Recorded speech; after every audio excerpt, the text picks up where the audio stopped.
Muy buenas noches y un saludo a través suyo para todos los trabajadores del país. Ustedes me han puesto en una situación bastante honrosa para mí, poder aclarar algunos aspectos que lamentablemente hay que señalarlo, que va por varias partes. Primer punto, cuando se habla de la unificación de salud con MINSA, esas dos palabras, unificación de salud con MINSA, tiene que verse de diversas aristas.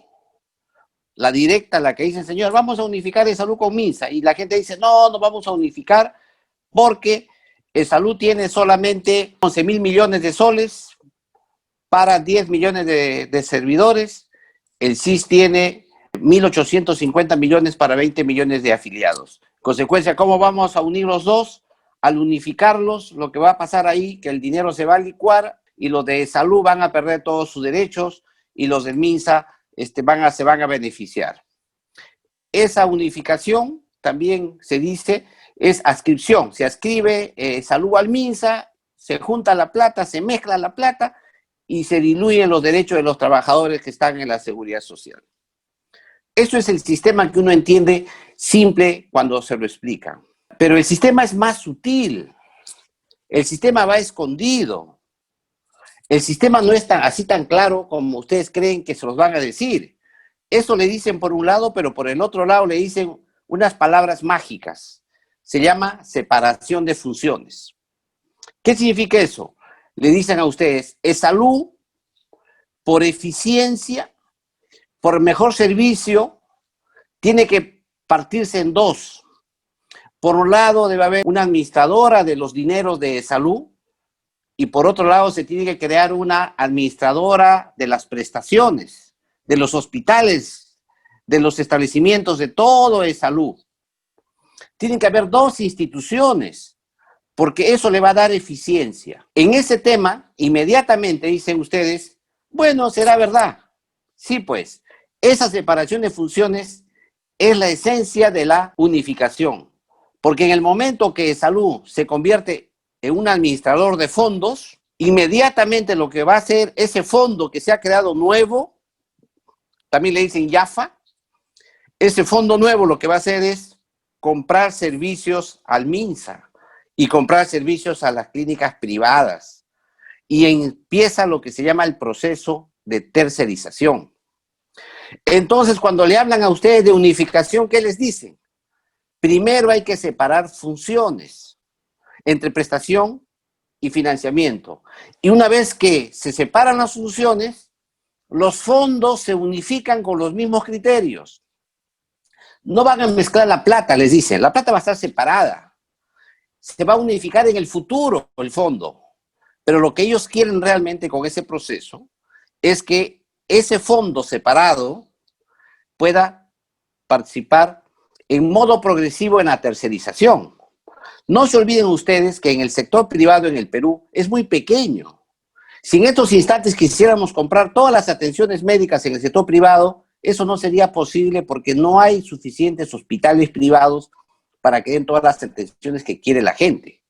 Entonces lo que hacen ellos lo hacen en modo progresivo, es decir, le van dando de comer de a poquito para que se vaya engordando el sector privado y vaya creciendo y en modo progresivo la tercerización sea completa. Pero para lograr ese objetivo, lo que tienen que hacer es separar en fondos. Entonces, el dogma es separar fondos, separar funciones. El fondo, solamente el dinero por un lado y por el otro lado las prestaciones. El segundo tema es el SIS.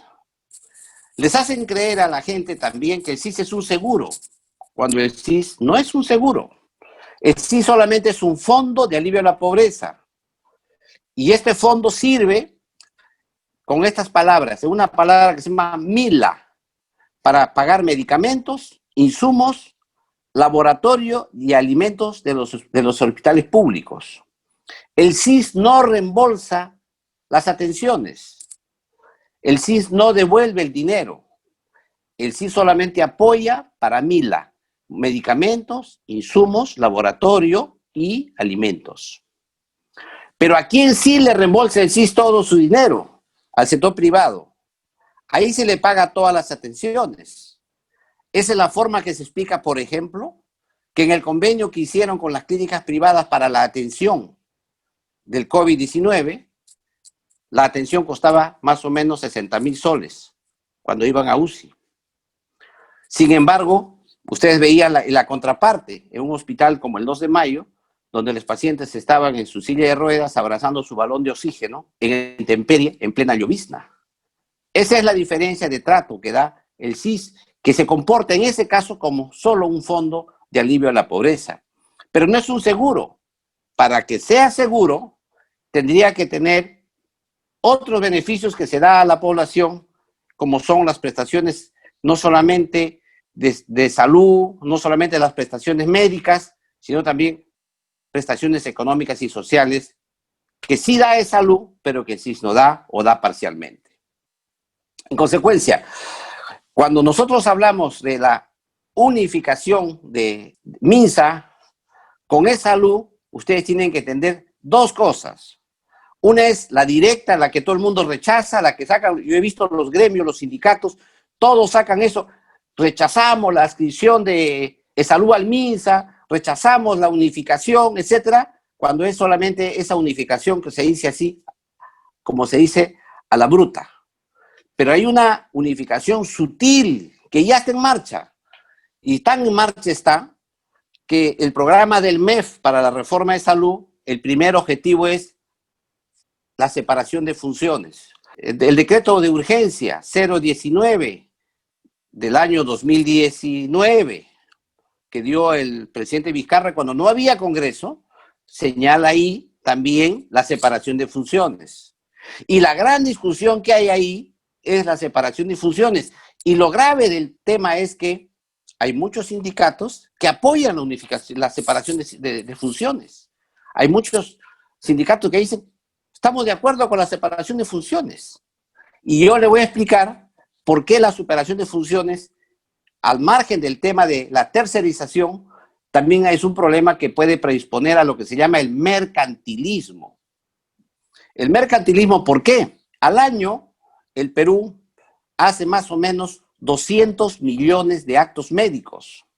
Ojo, 200 millones de actos médicos. ¿Eso qué significa? Si todos los actos médicos estuvieran tercerizados, tendrías que hacer 200 millones de auditorías financieras y de salud para ver los diagnósticos y todo el tema relacionado. Eso significa un enorme costo en burocracia solo para fiscalizar que lo que vas a pagar. En segundo lugar, tendrías que tener un tarifario preestablecido para todas las prestaciones. Y eso, como ustedes saben, en el Perú no existe. En tercer lugar, tenías que uniformizar los sistemas de diagnóstico. Todos tengan un solo tipo de diagnóstico y los paquetes de diagnósticos que deben estar para poder pagar. También debería estar unificado todo el sistema de facturas, el sistema de contabilidad, también el sistema de reparación e indemnizaciones en el caso de fallas que hay en el sector. Y eso solamente sería para las prestaciones médicas. Y como ustedes saben, las prestaciones médicas es solo una parte de la salud, porque hay una parte que no es la parte médica netamente, que tiene que ver con la promoción, con la prevención, con la incidencia en los determinantes económicos, sociales y culturales de la población, en las estrategias sanitarias, y todas ellas quedan al margen de este proceso. Eso se llama la salud pública. También tenemos las emergencias y los desastres. En consecuencia, todo este sistema de separación de funciones, de decir yo voy a tener un fondo para manejar, para tercerizar, bueno, pues tercerizarás actos médicos, prestaciones médicas nada más, y toda la salud queda abandonada.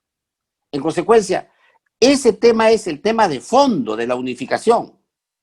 Nosotros creemos, y en esto quiero expresarles a ustedes un sentir que yo tengo, que una de las más grandes conquistas que tiene el pueblo peruano y los pueblos del mundo son los sistemas de seguridad social. ¿Por qué? Porque ahí consiguen lo que se llama una atención integral, que no solamente busca curar el daño de salud, sino también busca dar prestaciones económicas y sociales. Y le voy a explicar cómo. Si un niño, por ejemplo, se enferma en Chumbivilcas, en el Cusco, en la provincia de Chumbivilcas, y su mamá es pobre en Chumbivilcas, le dices, tú tienes tu seguro, tú puedes atenderte. Va a la posta y le dice, ¿sabe qué? Tú necesitas ir a Lima porque tienes que operarte el corazón. Esa señora nunca va a llegar a Lima porque no tiene plata para el pasaje. Y si tiene plata para el pasaje, no tiene plata para la estadía en Lima los días que su hijito va a estar enfermo. Y si se viene a Lima, no tiene de qué sobrevivir en Lima, no tiene ni siquiera para hospedarse. Y lo más probable es que esta señora no venga hasta Lima. Y por último, si el niño fallece, no va a tener en Lima plata para pagar el sepelio. ¿Por qué?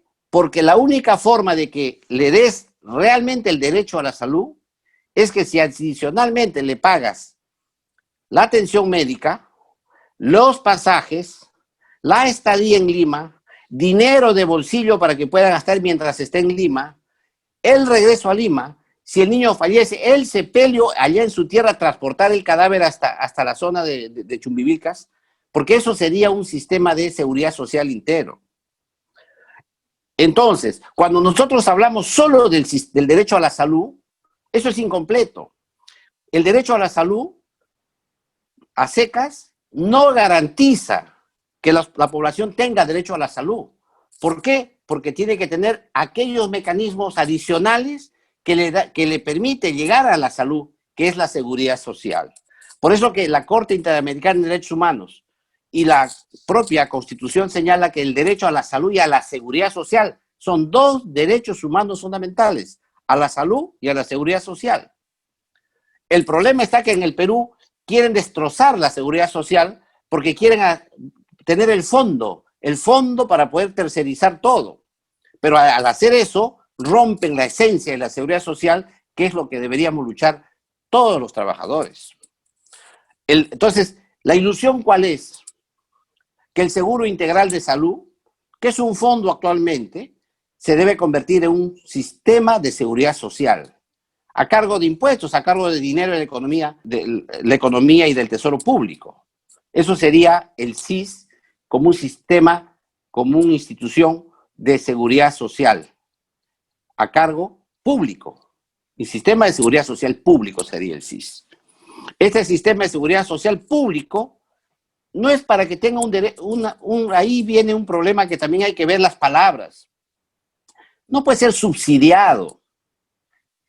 Es un derecho a la salud, no es subsidio, es un derecho. En consecuencia, el SIS, esas palabras de régimen subsidiado, tiene que cambiar. Tiene que ser el derecho a la seguridad social con cargo a tesoro público, con cargo a impuestos o a otras formas adicionales de financiamiento para incorporar al sector informal. Pero lo que no se puede decir que eso es subsidio, eso es gasto, eso es apoyo a la pobreza. Eso es limitar el derecho fundamental a la seguridad social que tienen los peruanos.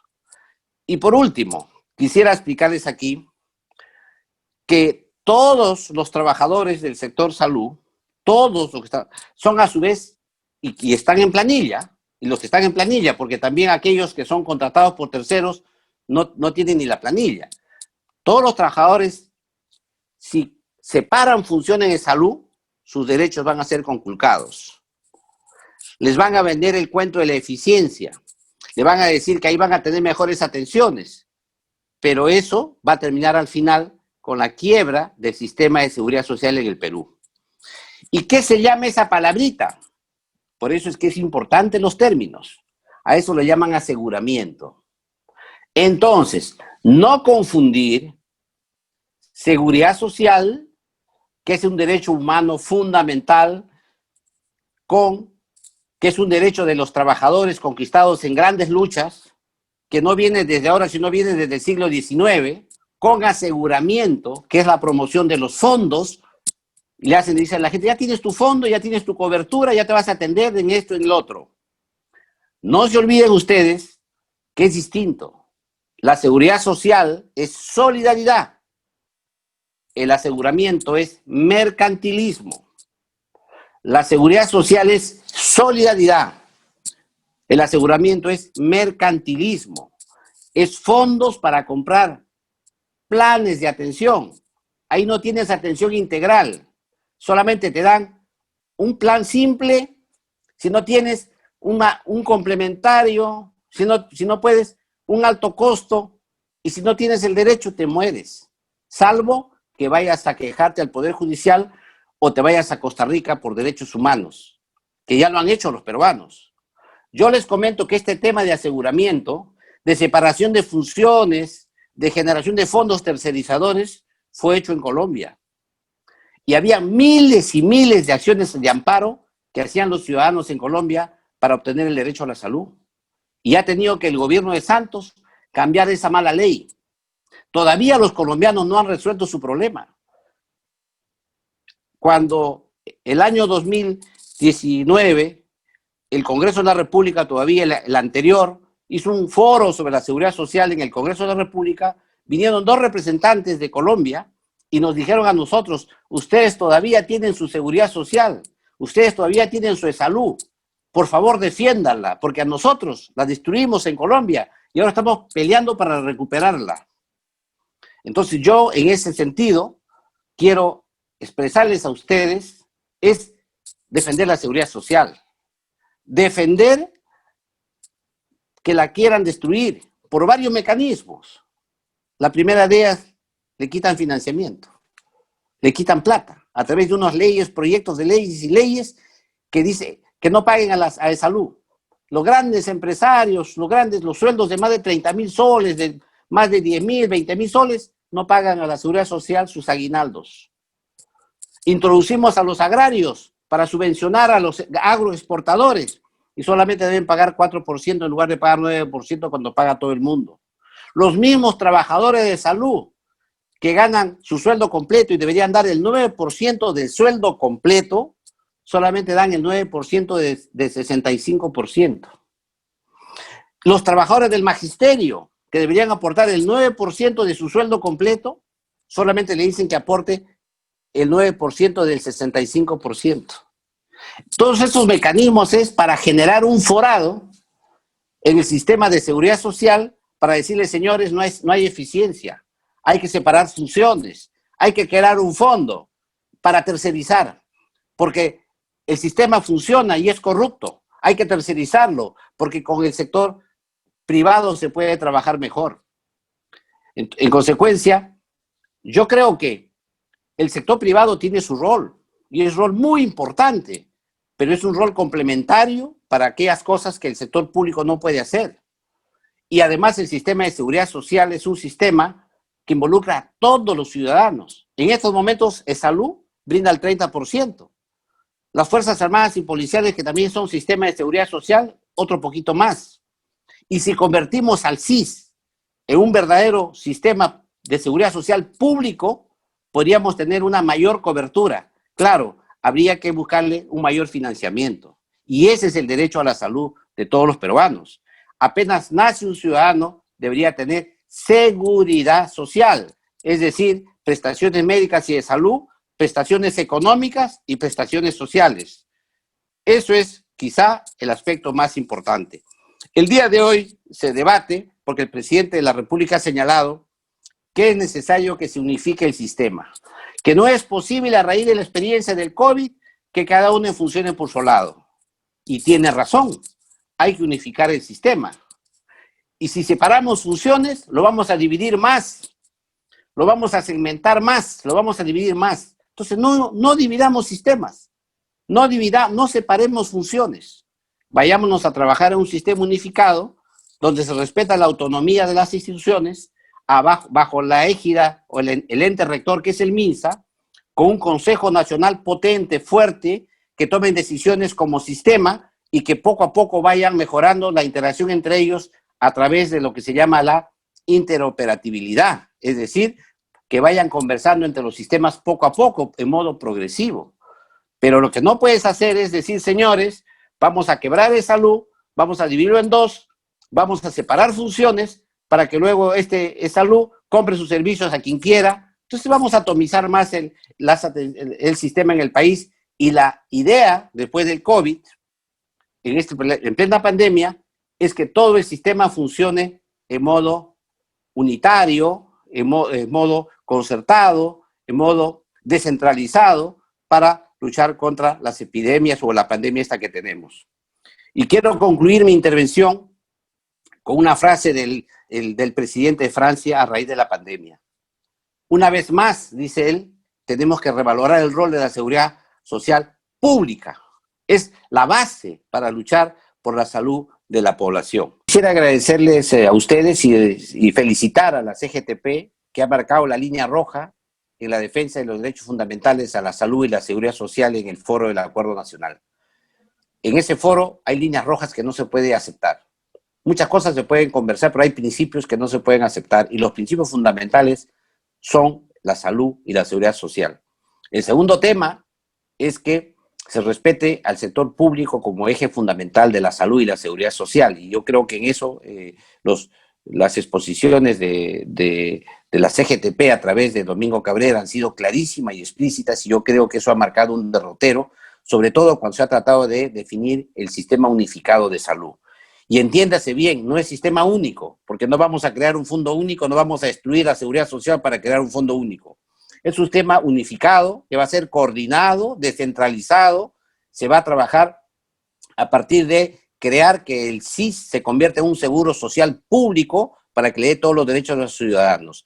Yo creo que esa lucha, que es ahora de palabra dentro del Acuerdo Nacional y quizá en leyes, debe ser plasmado en la práctica, porque obviamente siempre va a haber la lucha porque hay dinero de por medio.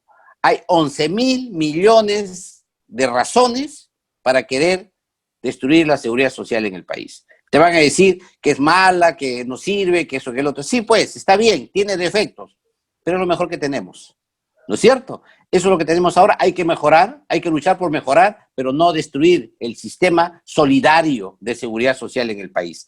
Hay que ponerle alto al mercantilismo y hay que avanzar en la seguridad social universal, que es lo que mínimo por el solo hecho de nacer en el Perú deberían tener todos los ciudadanos. Muchas gracias.